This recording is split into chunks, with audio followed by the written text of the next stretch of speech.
live and direct from Black Facts Headquarters Central. Once more, we're black with you tonight. Yes, yes, yes. We hope everybody had a good day. We had a very memorable day in that we were moving today. They say that sitting are the new cigarettes. You know, like orange is supposed to be the new black, which is not. But they do say that sitting is the new cigarettes, which really they're also not. It's also not. But sitting is a can be very detrimental to your health. Definitely, too much sitting is not good for you. So you need to get up and move around. But for right now, we want you to stay tuned right where you're at.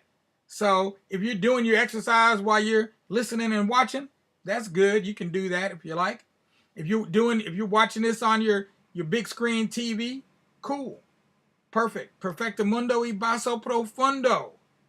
But if you're just sitting down and watching, that'll be good too, because we're not going to be on that long. But we do want you to do a couple things. We got 4 simple things we'd like you to do. Number 1, give us a like. Number 2, give us a thumbs up if you can't give us a like. Depending on whether you're on Facebook or YouTube, that will determine which one you do. And thirdly, subscribe to our Black Facts YouTube channel, otherwise known as Tubular Black Facts. That's right, tubular, not boobular, because this ain't about no TV. We're trying to help y'all be free. And fourth and last, but not least, make sure to share with your friends and your family. Share with your people you like, and you can even share with people you don't like. Okay? Maybe it will help them be more likable, like the likable Michael. Who knows? Give it a try. See what happens.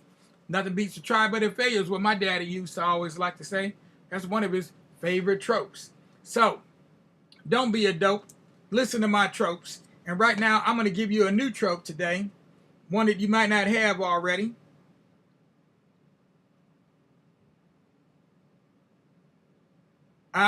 Okay.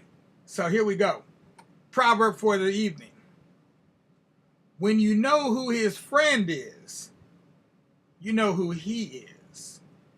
When you know who his friend is, you know who he is. And that's a proverb from Senegal, West Africa. Senegalese. When you know who his friend is, you know who he is. Yeah, I like that one. Enough said. Does that need an explanation? I don't think so. You either get it or you don't, and if you don't, let it ruminate for a while and you will. And when you do, it'll give you a thrill and you'll be real chill for real.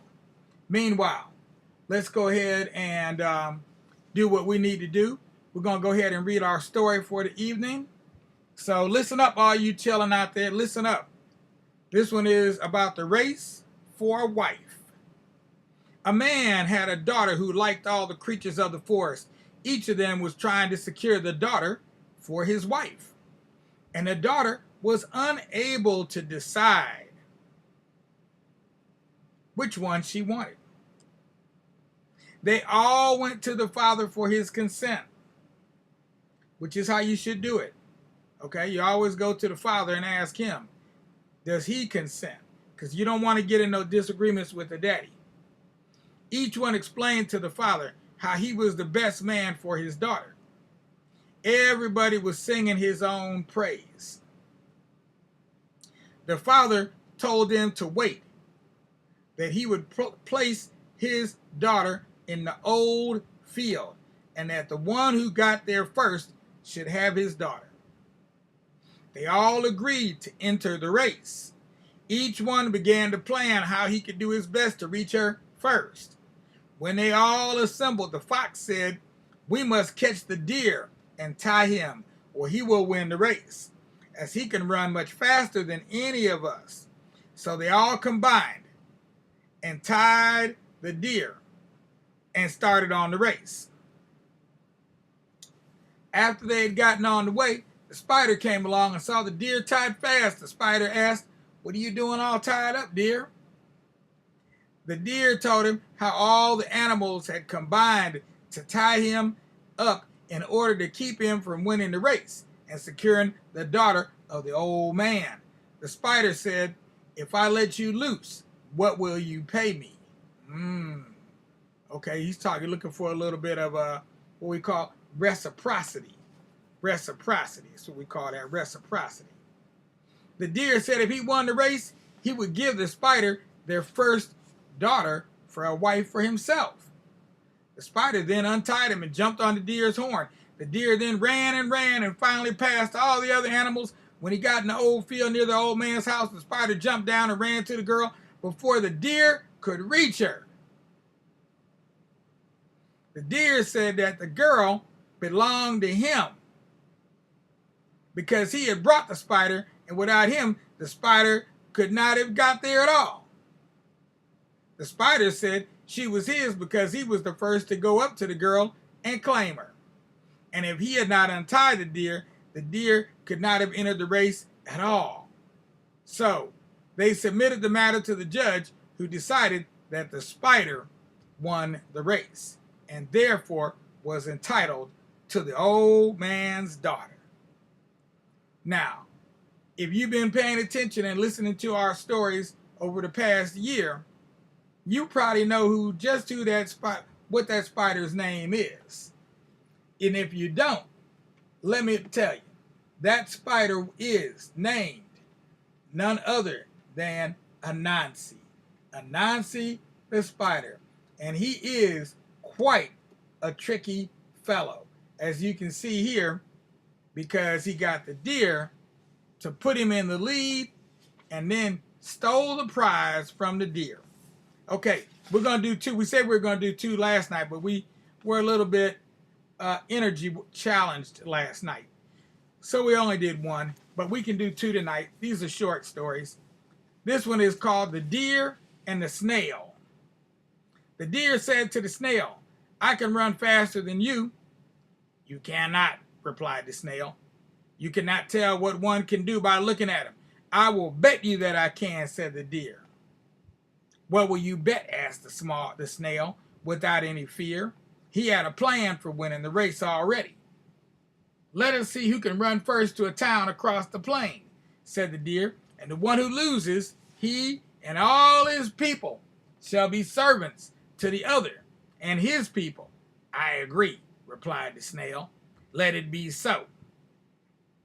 The snail went and told all his people about the race. He stationed them at a certain distance apart along the way they were to run, and had one snail stop in the town to which the race was to be made. The snail knew he could not run, and so he sought the help of all his people. But the deer felt so confident of winning the race against the snail that he did not tell any of his people. Having gotten all his people arranged, the snail told the deer, "I'm ready for the race." Off they went. About a mile away, the deer came to a river, and when he got there, the snail's brother cried out, "I'm here too, and you must carry me across." "All right," said the deer, "but I have not started to run yet."